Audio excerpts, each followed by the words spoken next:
What's up everybody, Daniel here. Welcome back for a brand new video. We are finally back with another PC build video. Really excited for this one. It's gonna come with some challenges, some stuff I've never seen before, and I'm just super excited. So let's get into it.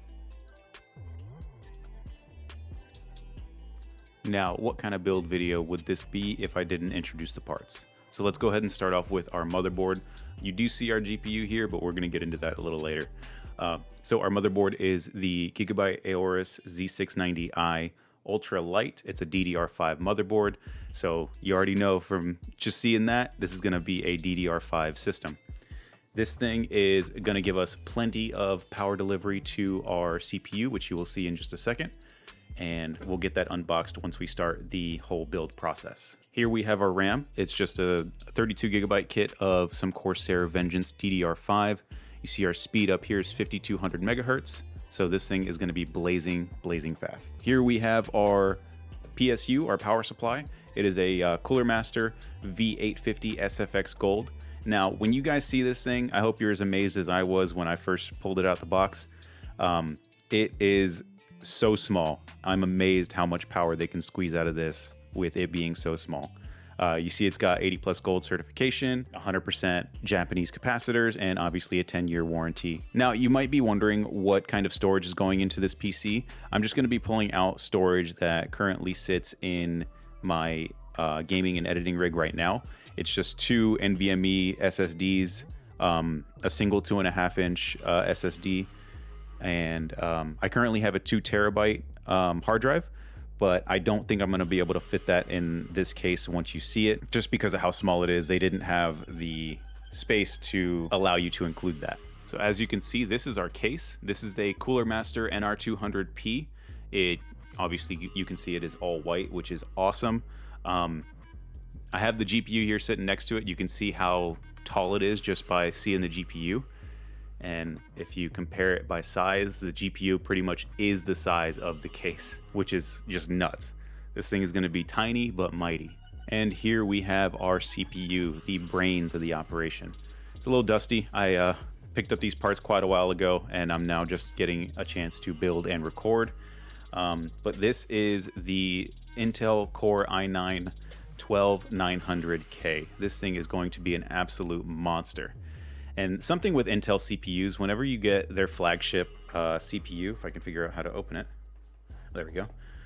They always take so much extra time to just design packaging. Like, there's probably a team of engineers that have to design the box that the CPU is going to be shipped in. And then this pretty much is a silicon wafer. It is what it resembles. Pretty much what a CPU comes from is this. So at one point in this CPU's life, it looked like this. And then here we have our 12900K here. So as you heard me say earlier, I am going to have to take the storage drives out of my existing gaming PC. So I'm going to do that off camera, and then we will get to the build. But before we do that, we obviously have to introduce our GPU. This is the Did I say the CPU was the star of the show? This is really this is what everyone really cares about, right? This is the MSI Gaming X Trio RTX 3080 Ti. I'm sure I got the order of that name wrong, but it's a monster. I've been playing with it quite a bit because I just didn't want it sitting in the box for so long. It's been in my gaming PC. We got 3 supplemental power connectors. This thing is gonna pull a lot of power and give me a lot of gaming power. Hopefully I can finally get good at Apex Legends with this guy.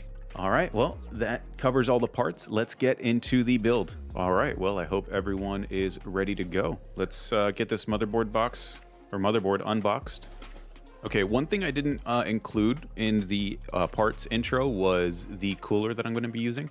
And again, I'm going to be reusing the cooler that's in my existing gaming PC. It is the Arctic Liquid Freezer 2 240 millimeter liquid cooler. Something I wanted to talk about was this retention bracket here, the Intel LGA 1700 retention bracket that is now on, get that centered, now on the 12th and 13th gen motherboards.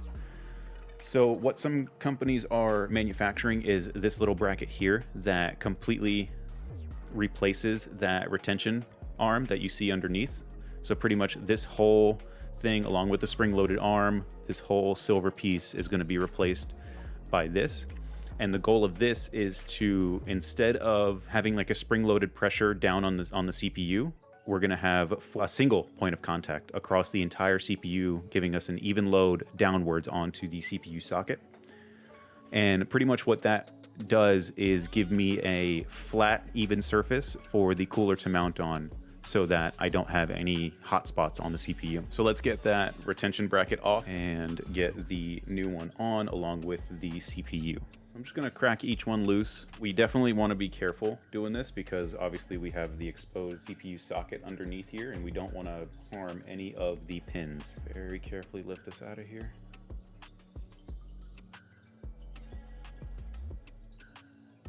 Whew. That was a little scary. Okay. So now we can put the CPU down in the socket. So just get it lined up with our gold triangle down in the left corner. She's in there. Now our socket is safe. All right, now our board is ready to accept the aftermarket retention bracket. Just line it up just like that with the existing holes on the bracket. Okay, so I got it partially installed. We have opposing corners installed. All right, let's get some RAM installed. Here we have our single 16 gig stick of Corsair Vengeance DDR5 RAM.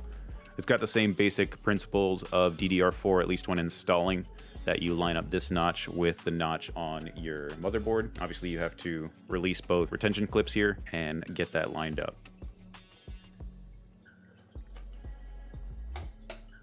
Press down hard enough till you hear those clicks and they're installed.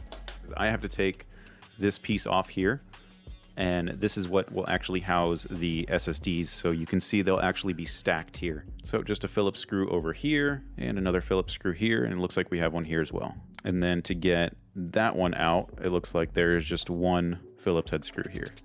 Okay, I figured it out. So I had to kind of wiggle this audio connector out of there. You can see it has audio printed down in there. This is the front panel audio for the case.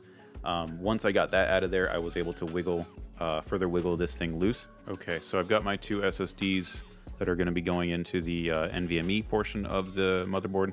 So this one here is a ADATA XPG. It's a 1 terabyte NVMe SSD. I believe it's PCIe Gen 4, but I might be mistaken there. This one's just a Toshiba, another 1 terabyte NVMe SSD. So they come with pre-installed thermal pads. You just got to take off the pretty tape. So just slot it in. You got a little notch here. You got to line that up with a notch right there.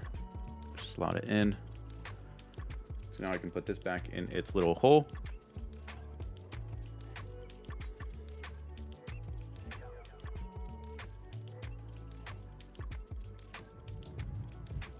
All right, we've got our case back on the work surface here. A very good quality about this case is that it is pretty much toolless when it comes to disassembling it and taking off some of the panels.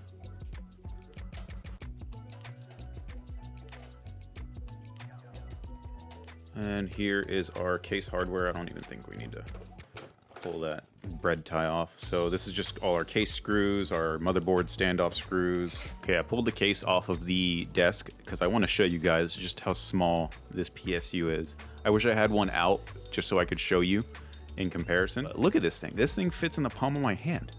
It's heavy just because it's, 850 watts, but look. This thing is nuts. All right, we've got our motherboard back on the desk, and I just want to take a minute to plug in the two connectors that will go onto the motherboard. And one of them is going to be obviously your big 24-pin connector over here, and then the 8-pin CPU power connector over here. Okay, so now we're ready to put both our little tiny motherboard and PSU. I'm gonna put those in the case. I'm getting hyped, y'all. So here is the back panel of the case. So this is where the PSU will go down in here. You have to take off the little cage that it'll sit in, so you can actually put it in the case, because you can't just slide it in from the top, and you can't slide it in from the bottom. You got to pull out these two screws. Looks like it's got some screws up at the top, some holes up here that you have to secure it to the case. I'm gonna do my best to install it with just holding it in place with one hand and screwing with the other hand. Any day now, Junior. There we go. All right, got one started. Let's get another corner started. And you want to make sure that you flip that switch on because you won't really have access to it once everything is closed up. And now we can put the motherboard in the case. So just before I get the motherboard installed, I want to put my little 2.5-inch SSD in. And to do that, you get these little rubber inserts. And then you get these little threaded pegs that screw into your SSD at each corner, and then you just kind of press it into the little guys. I'm actually gonna flip it around because I want the connectors facing downwards. Okay, let's get this motherboard into place. So just come in at an angle like this. Okay, she's in there. Now I'm gonna take the time to connect all of my power supply cables to the power supply. Okay, before I get any of the other cables, I wanna put this SATA connector down onto the motherboard so I can connect my SSD, my 2.5-inch SSD. Okay, let's plug in our 24-pin motherboard power. Okay, I got the front panel cables routed. Just put them under all of the other PSU cables. On a USB 3 header, you always have a little notch here. You have to line that up with a notch on the board.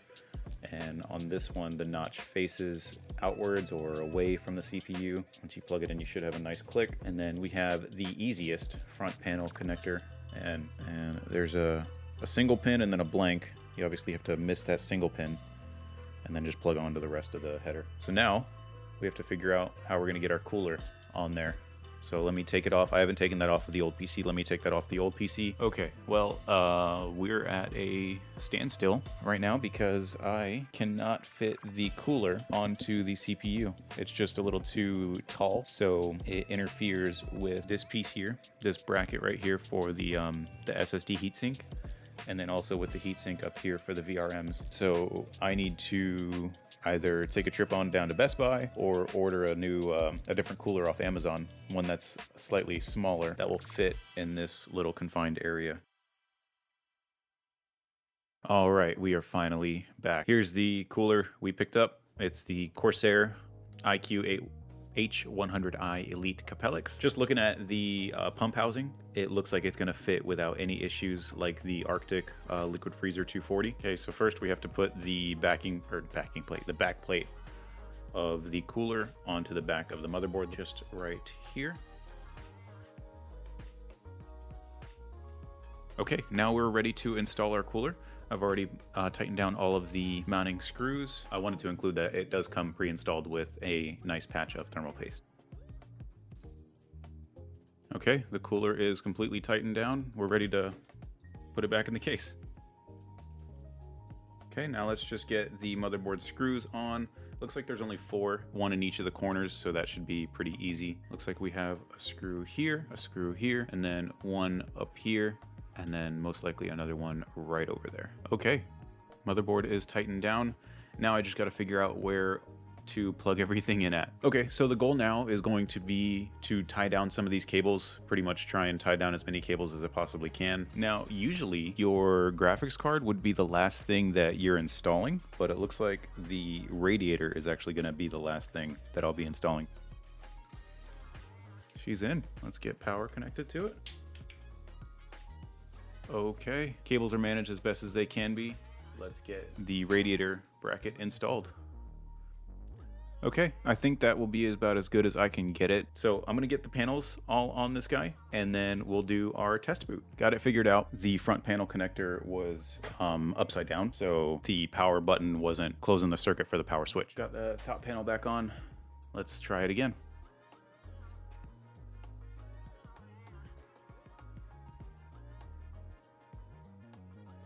There we go. I was waiting for those fans to start spinning up. Hey, okay. We are in our BIOS, ladies and gentlemen. All right, guys, there you have it. That is the build for today. I am super excited to have not only been making another video, but getting the PC up and running. It's the first small form factor build I've ever done.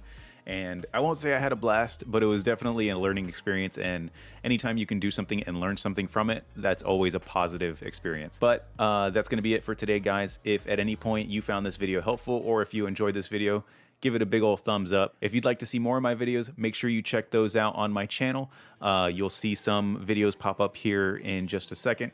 But I really appreciate every one of you guys all of my subscribers, thank you guys for sticking around. I really appreciate it. Everyone have a good one.